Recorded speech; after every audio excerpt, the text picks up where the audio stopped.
Si tu vas en Australie, deviens autonome au risque de disparaître sous ces crocs et de voir flou. Cette nouvelle histoire se passe dans une académie pour les aventuriers.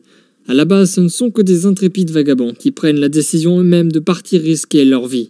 Mais avec l'apparition des donjons avec leurs nombreux butins, c'en est devenu une profession à apprendre.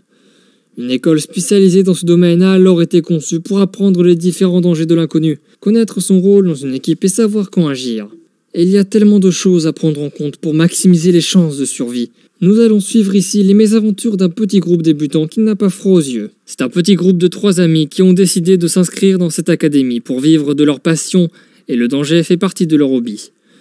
Dans celui-ci, il y a Naomi, une femme qui aime provoquer et n'aime pas qu'on ait de la peine pour elle. Hector, le plus jeune du groupe qui fait partie du peuple poilu et donc adore le bricolage. Et enfin, celui qui se considère comme le chef, extrêmement orgueilleux mais talentueux, Gratin. Ils sont déjà des adultes quand ils se lancent dans cette académie. En même temps, rares sont les jeunes à vouloir se risquer en tant qu'aventuriers, vu que la majorité échoue.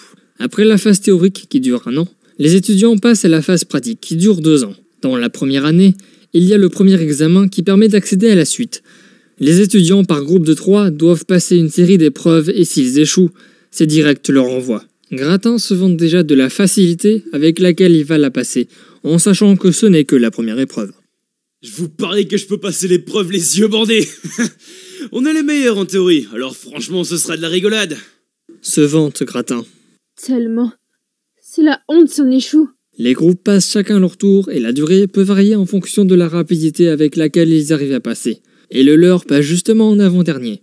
Quand c'est à eux, ils s'avancent sans une seule hésitation dans la pièce où la première épreuve est censée avoir lieu. Des éléments de décor ont été rajoutés pour simuler un donjon. Il y a donc quelques torches en guise de lumière, et surtout il y a écrit « Épreuve 1 » sur le mur adjacent à l'entrée. La salle est vide et un vieillard habillé comme un moine tremblote avec sa canne en son centre, pointant du doigt les apprentis aventuriers. « Bienvenue dans mon antre. Venez approcher. J'ai des choses importantes à vous dire. » Hé, regardez! S'exclame Hector. La porte est ouverte! La remarque du poilu a un effet immédiat. Le trio ignore purement et simplement le vieil homme et traverse la salle jusqu'à la porte entrouverte. Ce dernier les regarde avec un air ébahi, passer à l'épreuve suivante sans broncher. La deuxième épreuve se passe dans une salle à peu près identique, et également avec une seule personne au milieu de la pièce, semblant prête à en découdre. Cette fois, la porte est fermée, alors le groupe suppose simplement qu'il faut le mettre en pièces pour avancer. En combat, ils ont une formation les mettant en valeur, qu'ils exécutent avant de lancer l'assaut sur leur adversaire silencieux, qui esquive tout avec dextérité. Aucune lame n'arrive à l'effleurer, et Hector finit par se faire assommer. C'est injuste de nous mettre contre des adversaires beaucoup trop forts pour nous! Hurle Gratin. C'est vrai, on peut rien faire. Ajoute son ami. Leur chef ne désespère pas et cherche un plan pour le vaincre. Il se passe bien 1 heure avant que leur adversaire décide de les disqualifier. Le juge prend enfin la parole et leur explique que leur volonté est une bonne chose, sauf qu'il leur manque une chose essentielle pour survivre dans un donjon.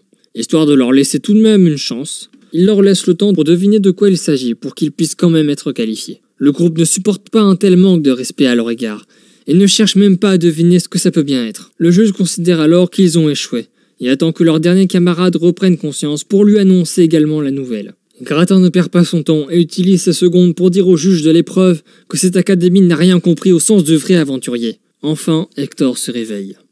Les gars, on a merdé. Il fallait écouter ce que voulait nous dire le vieux de la première salle. Hector ne connaissait pas la décision du juge.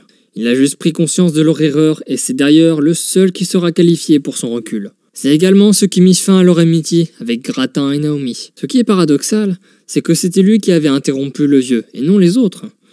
Comme on dit souvent, l'habit ne fait pas le moine. D'ailleurs, le poilu apprit plus tard que pour passer à la dernière salle, il fallait simplement demander à l'homme de la deuxième épreuve de les laisser passer à la suite. C'est ce que le vieil homme allait leur dire. Bien plus tard, le groupe des 2 jeunes qui ont échoué devint un groupe d'aventuriers indépendants se battant contre les lois régissant le droit des trésors dans les donjons. Quant à Hector, il abandonnera son examen final pour une raison encore inconnue. Si tu vas dans un lieu dangereux, prépare-toi ou gare à tes fesses. Apprends ce que tu ne connais pas avant de t'y lancer.